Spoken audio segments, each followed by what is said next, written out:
હા હા આવી જઈશ. અરે તમે ટેન્શન ના લો, બધું સારું થશે. હાય સર. બેસ, બેસો. હા તો બેસું જ ને, ઉભા થોડી રહેશું. કોણ છે આ? મામા. શું નામ છે આનું? છોટુ મામા. ક્યાંથી આવ્યા છે? યુપી થી. શું કામ કરે છે ઈ? અરે ત્યાં શું વાત કરે છે તું?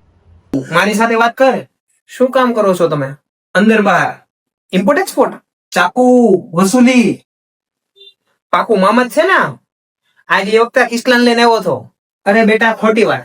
ગુરુજી સામે ખોટું ના બોલે, જે સાચું હોય એ કહેવાનું. શું સાચું? તમે તો સાચા મામા જ છો ને?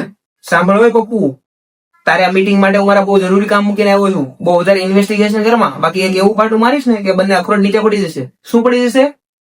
અખરોટ જમીન ઉપર. હા હા, તું ઊંડો ઊંડો શ્વાસ લે, ધીરે ધીરે શાંતિથી. આ યોગા પણ શીખવાડે? અરે નહીં નહીં, પત્ની લેબર પર છે. શરમ નહીં આવતી પોતાની પત્ની પાસે મજૂરી કરાવતા? અરે લેબર છે એટલે પેટથી છે, પ્રેગ્નેન્ટ છે. ફરીથી? એટલે? અરે સરને તો પહેલેથી જ 2 છોકરા છે.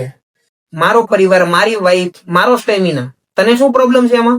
ગવર્મેન્ટ આટલી મહેનત કરે છે વસ્તી રોકવા માટે, જગ્યા જગ્યા ઉપર પોસ્ટર લગાડે છે. તું તો ભણેલો છો, તારે સમજવું જોઈએ કે આપણે બે ને આપણા બે. જયારે પત્નીનું મૂડ હોય ને ત્યારે આવો મોટો કામ ના આવે. અને હા, તું છે ને મારી આપસી જિંદગીમાં દખલ ના દે. નીચેથી બહુ કમ્પ્લેન આવે છે તારી. અરે નીચે વાળા માળથી. લોકો જયારે ક્લાસમાં આવે ને ત્યારે કે મે આઈ કમ ઇન મેમ, આ લોકો કે છે આંટી આવું. અરે આંટી છે ઈ ટીચર છે, ટીચર. એન્યુઅલ ડે માટે સ્કૂલ વાળા બધા છોકરાઓના પરિવારના સભ્ય ગણે છે. જોઈન્ટ ફિલ્ટર તો લાવ્યો નથી હું. અરે જોઈન્ટ ફેમિલી. સોરી 3 છે 3. બસ આવા લખણ કરતો રહેશે તમારો ભાણિયો.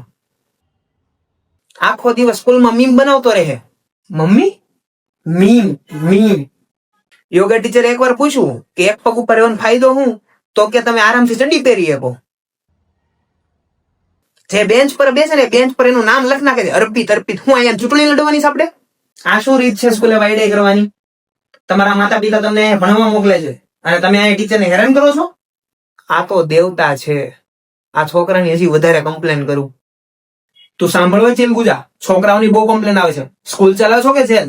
આટલું બધું હોમવર્ક આપે છો, 1 પેજ નહીં, 2 પેજ નહીં, આખા ચેપ્ટર લખવા આપી દેશો. તને ભણાવવાનું મન થાય છે કે નહીં? છોકરાઓ કરવા હોય ને. ક્લાસમાં ક્યારેક સમોસા આવે, ક્યારેક કચોરી આવે, ક્યારેક પેપ્સી આવે. આ સ્કૂલ છે કે માસ્ટર શેફ ઇન્ડિયા?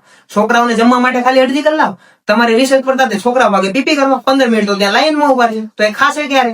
અને વોશરૂમમાં સાબુ કેમ નથી? છોકરાઓ હાથ ક્યાં નથી ધોશે? સાંભળો એ, આજથી તારું કામ, રોજ સંડેસમાં સાબુની પટ્ટી મૂકી દેવાય. અને 1 દિવસ ભૂલ્યો ને તો સાબુ એવી જગ્યાએ લગાવીને મારીશ ને કે બેસવાનું ભૂલવાડ દઈશ.